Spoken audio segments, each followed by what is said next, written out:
Welcome to Teshar's Thunder. As far as opening hand goes, yeah, I like it. We've got some good artifacts in the hand. We have some good bounce spells and aviary mechanic, and then we also have Emerald, the Sky Ruin. So let's go and lead off with, we're going to lead off Sky Ruin, and then anything else, we're going to go pass the turn to our opponent. We are playing Teshar, Ancestral's Apostle, flying. Whenever you cast a historic spell, return target creature. Oh, where are you going, Teshar? There we go.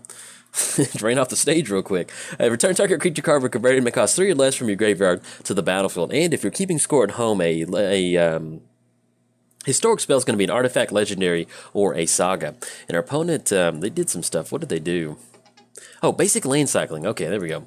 See what we're drawn to. Drawn to Mentor of the Meek. Let's go and get planes down. And at this point right now, sometimes you can kind of hold on to these bauble cards to get some good kind of explosive turns. But I don't mind cashing this in for an extra card draw. So let's go and get down bauble. Let's go and sacrifice it. See what's on the top card of our opponent's library. It's going to be Ludwig. Okay. And then anything else for 2. The extra... You may return another permanent. We'll go and hold on to that at this point right now. And let's go and pass turn to our opponent. We're playing against Narset, Enlightened Master. Narset is a pretty... I think Narset's my least favorite commander to play against. If you had to pick any of them out there, I think Narset's my least favorite. First strike and hexproof. Whenever Narset attacks, exile the top 4 cards of your library. Until end of turn, you may cast non-creature cards exiled with Narset this turn without paying their mana cost. And our opponent does have the new Sulfur Falls land card out there, which looks really good. That's one thing I do want to do is I want to upgrade all of my dual lands with some of that new art because they look so good. All right. Opponent does have planes in the hand too, and then let's see what we draw to. Drawn to Salvage Scout. How are we going to sequence this one? If we're looking at Salvage Scout, Shimmer Mirror, Mechanic, yeah, I kind of want to get down Mentor of the Meek. Yeah, let's go and go for that. Let's get down Darksteel Citadel. Let's go and go for Mentor of the Meek, and then we'll kind of see if we want to go for Teshar next turn, or simply start getting down some of these other creatures. And we did cover both commanders free time. We'll talk about whatever we want. Now, if you do not see the deck tech, what are we doing with Teshar? We're kind of not necessarily it's an all-in eggs style deck where we're sacrificing artifacts necessarily. You do want to get into the point to where you can do that. It does really help you kind of win the game that way. But other than that, you're just trying to build this really fun board state that's just has a lot of value. Let's go and get down Command Beacon. Yeah, let's go and go for Teshar. We can get some good stuff going. We'll be able to bring Mishra's Bauble, not Mishra's Bauble out of the graveyard, but we can use Salvage Scout to bring it back, and that's going to allow us to get some good casting off of that. We'll not be able to pay 1 for that, Mentor of the Meek, sorry, and then anything else, we're going to go pass turn to our opponent. But yeah, as far as what we've got in the hand, as far as next turn goes, probably going to get down Salvage Scout. We'll get that down, pay that 1 off Mentor of the Meek. That'll give us an additional card draw, and also at the same time allow us to get down Bauble, and then we kind of start going from there. Now, one thing that we can definitely help if we can get it going would be something like Skull Clamp. It acts as a really good card for the deck in that we can equip it onto a lot of our creatures. As you know, we have a lot of 2/2s in the hand at this point right now, but there's a lot of 1/1s in here. So getting down Skull Clamp is going to allow you to trigger that historic ability off Teshar, and at the same time get some good card draw and put that creature into the graveyard so you can bring them back out. We do have a lot of creatures that interact with the graveyard. As you can tell, we've got a lot in the hand. We have Scrap Trawler, we have Mechanics, going to bounce a permanent we control back to our hands. It's going to allow us to kind of start looping a lot of spells in one particular turn. And let's go and get this pulled over there so we can see what's on the stack. But I'm just going to go for Emerge Unscathed. So target creature you control gains protection from the color of your choice until end of turn.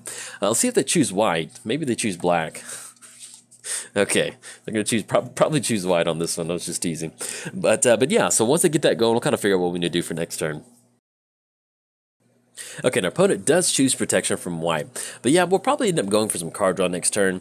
Scrap Trawler is a great card to have, but we just don't really have that graveyard developed right now. Let's go and get planes down. Let's go and go for Salvage Scout. Yeah, I like that. We're just going to tap out on 1 white. Let's go and pay 1 for Mentor of the Meek. Yes, we're going to use that ability. Drawn to Buried Ruin. Okay. And then we can actually simply leave up Shimmer Mirror if we want to. Now, Aviary Mechanic is going to allow us to return a permanent we control to our hand. Do we want to cash that in for an additional card draw? Yeah, let's go and go for that one. One of the things that this deck is really good at is really mudding the board up. That's something you want to get going. I'm not going to return... No, not going to use that ability. Let's go and pay 1. And we draw into Spawning Pit. Okay, there we go. We do have a sack outlet. Let's go and push in with Teshar. That's going to be 2 in the air, putting our opponent down to 27. And then anything else, we're going to go and pass the turn. Now, if they do end up getting some more action coming across with Shu Yun, we do have a lot of creatures that we can simply just throw in there. But they do get the rebound off Emerge Unscathed, so that's going to give them protection from white again, triggering that prowess. Now, as far as next turn goes, we can also get down Spawning Pit. That will bring a creature card out of the graveyard. If we wanted to, we could actually go for a Salvage Scout activation. It's going to return Ball Bauble back to our hand, and once we do cast Spawning Pit, it's going to allow it to enter the battlefield. We'll see if we want to end up going for that one, though. Protection from White, swinging across for 4. It's going to put us down to 16, and let's see what else they roll out for the turn. Okay, opponent's going to go for a Fumigate. Destroy all creatures. You gain 1 life for each creature destroyed this way. Yeah, that's going to take care of it. There's not really much we can do in response to that one. Now, as far as next turn goes, we're looking at 1, 2, 3, 4, 5. That will be 6, so we can actually recast Teshar, and then hopefully kind of start going from there. Okay, everybody's in the graveyard. Ooh, drawn through Phyrexian Altar. Let's get Teshar pop back up. Let's go ahead and get down Buried Ruin, and let's go and tap out for Teshar. That's going to be 6 total mana. And then anything else, we're going to go pass turn to our opponent. Now, one of the things that can really help you have really explosive turns with Teshar is going to be some sort of sack outlet that generates mana. As you can tell in the hand, we do have Phyrexian Altar. Sacrifice a creature, add 1 mana of any color to your mana pool. That's going to allow us to really start chaining together a lot of storms. I mean, not storms, a lot of cards and chaining together a lot of spells on a certain turn. And then also, you know, if we get down something like Aetherflux Reservoir, it allows us to go for that activation, which is a lot of fun. All right, opponent went to Insult to Injury on Teshar, okay, and they did get down to Goblin Electromancer. There's nothing out there that we can use for Relic Warder. I guess at this point right now, we have Mishra's Bauble in the graveyard. Let's get Teshar pop back up. Yeah, let's go and go for Phyrexian Altar. This is going to be 1, 2, 3. And then let's see if we can't just simply get a creature down onto the battlefield. Let's go and go for Scrap Trawler. Because what's going to end up happening is, if we don't hit that land drop next turn, it's going to be 1, 2, 3, 4, 5, 6. Yeah, we didn't hit the land drop this turn, so we need to get, if we can get a couple more creatures down, that will put us in the spots where we can get down to Teshar, and then hopefully kind of push past Narset on this one. Okay, our opponent is tapping out for Narset. It's going to get Narset onto the battlefield, and that will leave Goblin Electromancer too. Probably not going to swing in because we'll be able to bring an artifact back, but I wouldn't blame our opponent if they did, because typically with Narset, you're going to get all those free spells. Okay, drawn 2 Plains. Let's go and get Plains down, and actually give us just enough mana to bring back Bauble to kind of bring back something onto the battlefield. Let's do it like this. Yeah, let's go and tap out for Teshar. Sacrifice a creature. Let's go and sacrifice Scrap Trawler. Let's go and bring Bauble back to the hand. Let's go and go for Teshar. It's going to be 1, 2, 3. Tap out for white. Let's go and cast Mishra's Bauble. And then let's go and bring back... Let's go and bring back Scrap Trawler. Yeah, I like that. We're going to go and bring back Scrap Trawler. Let's go and sacrifice Mishra's Bauble. We're going to look at the top card of our opponent's library. Let's go and sacrifice Scrap Trawler. And what we're going to do on this is we're going to try and generate a lot of card draw for this. So I may end up looping this one for a little bit. Okay, there we go. So we ended up looping that a bunch. We got a bunch of stuff onto the battle. I'll kind of cover that for a second. Anything else that we need to go for? No, we're going to go and pass the turn to our opponent. All right. Kick it back over there. So long story short, with Mishra's Bauble and Scrap Trawler, what's going to end up happening is you activate Mishra's Bauble, you get an additional card draw, and then you sacrifice Scrap Trawler to Phyrexian Altar. And basically, if you wanted to, we could actually draw out our entire deck. But respect our opponent's time, so I'm simply just going to kind of did that for a pretty good chunk of mana off that one. You actually draw into about, I think, 10 cards off of that one. So let's see what we ripped into off of that. I was going to get the land separated. Now, we did draw into Teferi's Protection, which is really good. We do have Fiend Hunter, which is going to allow us to sacrifice. We can actually get down Fiend Hunter. Since it does have a delayed trigger, enters the battlefield, exile another target creature, and then whenever Fiend Hunter leaves the battlefield, you get to return that card to their owner's control. So now, once you get it on the battlefield, it's going to have that trigger. You can sacrifice it in response to its first trigger, and then it's going to try to give that creature back to your opponent, and since it's no creature to give back, it's basically going to act as a permanent exile. Alright, so we have Narset and Goblin Electromancer swinging across. They're going to exile the top 4 cards of our library. Let's go and get some of these. I know one of those cards was a mountain, and we'll go and cross that off too. See what they get exiled out of their hand. Is anything too bad? Wheel of Fortune. Oh, it's actually Wheel of Fortune isn't too bad. We can work with that. Port Town, Island Mountain, and Wheel of Fortune. So they're going to be coming across. Let's go and declare some blockers on this one. Narset will have first strike on this, so let's go and do some double blocks. Let's go and go for Aviary Mechanic on Goblin Electromancer. Let's go Mentor of the Meek on Narset. And let's go and go for Scrap Trawler on Narset too. Anything else that we need to do? We can flash in Shimmer Mirror if we need to end up going for that one. But let's see how our opponent wants to do blockers.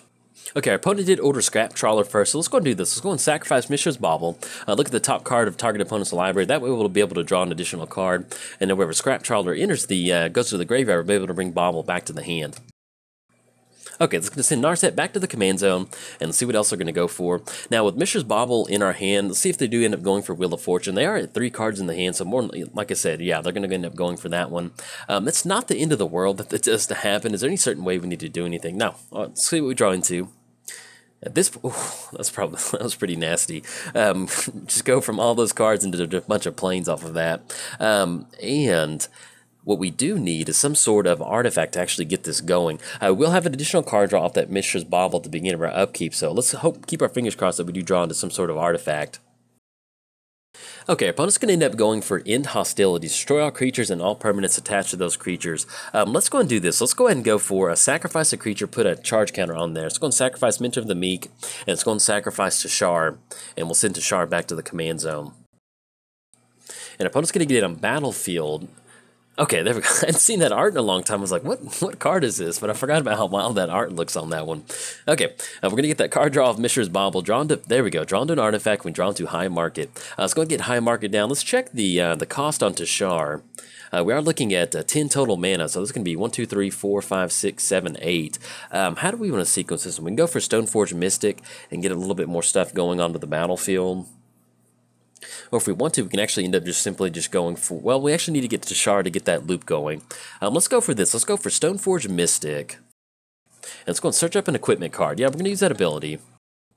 And let's go and go for... Let's go and go for Lightning Greaves. We need to get some protection from Teshar. We've seen a lot of board wipes, so there's probably going to be some good spot removal in there. Do we want to get down... yeah, we actually have a couple artifacts. So we're going to get down Familiar. It's going to be 1, 2... Tap out on Sky Ruin. Gain 2 life off of that. And then we'll actually just go and hold on to Lightning Greaves until we can get that down. And then let's go and actually get down Core Skyfisher, because we need to have a lot of creatures to actually start maybe generating some mana off Phyrexian Altar to get Teshar going. So let's go and pay 1 colorless and 1 white. We'll need to return a permanent we control back to our hand. At this point right now, let's just go and bounce... let's see, how do we want to do this? We can sequence it to where... Yeah, we can actually get rid of Martyr's cards. Let's go and bounce that back to the hand. We could bounce Spawning Pit if we need to get a few more artifacts going. Actually, let's do that. Let's bounce Spawning Pit back to the hand. That way we at least have 2 artifacts to cast next turn once we get down to Teshar. And then anything else, we're going to go pass turn to our opponent. Now, yeah, earlier, we could have just sequenced Mishra's Bauble we drew out in our entire deck. That was definitely something that we could have gone for. And basically what would have happened if we would have done that, we'd have gotten to the points where we would have gotten, we'd have drawn into Ironworks, which allowed us to sacrifice for a lot of mana. We would have also gotten Peerless Mirror and then Mirror Retriever, which allowed us to kind of keep that damage loop going on our opponent. So that's something that we could have gone for. But as you can tell, it's really hard on Magic Online to kind of sequence stuff like that. And so just kind of tried to do it just for a little bit. Our opponent did get down Scepter, exiling Azorius Charm, draw a card. Creature control, gain lifelink, draw a card, put target attacking or blocked creature on top of its owner's library. Okay, and see what else we're going to tap out for that will be a Frantic Search. Okay, an opponent does pass the turn. But yeah, we don't have to worry about any sort of counter-target spell or anything like that. See, we draw into. It's going to get Teshar popped up just a little bit. Draw into, ooh, there we go, Aetherflux Reservoir. It's going to get the land down for the turn. And Teshar is looking at 10 total mana. Let's confirm that. Yeah, it's going to be 10. So it's going to be 1, 2, 3, 4, 5, 6, 7, 8, 9. Let's go and sacrifice some of these creatures to add some mana to our mana pool. Let's go and sacrifice Familiar. It's going to allow us to draw an additional card. Draw into Hope of Gearpoor. Let's go ahead and sacrifice Core Skyfisher. Let's go and sacrifice Stoneforge Mystic. Yeah, add that white mana to our mana pool. Let's go and tap out for Teshar. It's going to be 1, 2. And let's go and tap out for 7. Actually, if we want to, we can do this a little bit easier. We actually go for Command Beacon. Yeah, let's do this. That'll give us a little bit of extra mana. Let's put Teshar into our hand with the Command Beacon. And that'll allow us to at least get a little bit of extra mana going, not have to pay that full sticker price on that one. Darksteel Citadel, let's go and tap out on Plains, and then one more. Okay, so we're going to get Teshar down, and let's see if we can't kind of get some stuff sequenced this turn. Let's go and tap out for Aetherflux Reservoir. Yeah, we need to do this. Tap out for Aetherflux Reservoir. It's going to be 1, 2, 3. Let's go and return. Excuse me, Scrap Trawler to the battlefield. Okay, opponent's going to go for Crimson Wisps on their battlefield mage. They might be simply just trying to draw into something. So Aetherflux Reservoir is going to hit the battlefield. Let's go ahead and sacrifice. We're going to use Phyrexian Altar to sacrifice. Yeah, I was just about to say, our opponent's going to say good game on this one. So what's going to end up happening is, now that we get down Aetherflux Reservoir, that's going to give us that secondary win condition. So what we do is just like earlier, we're going to sacrifice Scrap Trawler. We're going to add that mana to our mana pool. It's going to go to the graveyard. We're going to be able to bring back Mishra's Bauble to our hand, recast that, and eventually we'll get into spots where we'll have more than enough Storm spells cast that turn. We're going to gain a bunch of life, and at the same time be able to kind of go for that pay 50 life activation. So you can see where Teshar, it's kind of busted sometimes, but you also have these other games where it's just really just a lot of Dirtle Fest. But thankfully we did kind of get into that combo pretty quick, allowed us to draw into some cards, and that Wheel of Fortune allows us to kind of dig a little bit deeper and go for that Aether Flux Reservoir. Anyways, if you enjoyed the trash heap with Teshar, like and subscribe. Thanks. Bye.